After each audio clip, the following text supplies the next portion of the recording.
How many of you know somebody that's maybe just a little bit insecure, a little bit political? Anybody know somebody like that? I know some people like that. So let's say those people, they do certain things that annoy us. Maybe they take credit for things that they only marginally contributed to. We see things like that. That kind of bugs us, and we tell ourselves, that person's a glory hog. They're trying to take credit for everybody else's work, trying to make themselves look good. Now, when we think that about somebody, we start to treat them differently. We've got negative emotions, negative feelings. We don't respond to that person the same way that we normally would. When they have a suggestion in a meeting, we make a sour face. When they have an idea, we tend to downplay it. When they make a successful contribution, we don't ever pat them on the back. Now let's go into their mind. Here I am, I'm a little bit insecure, I'm a little bit political, and nobody ever acknowledges me for my contributions. I never get any pats on the back, even though other people do.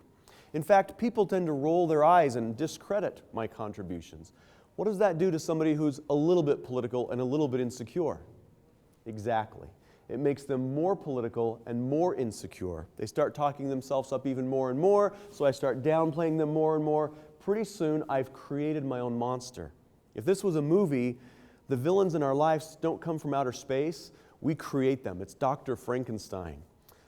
The question we have to ask ourselves is, do our behaviors towards the difficult people in our life, do they bring out the best in those people, or do they take their natural weaknesses and make them far worse?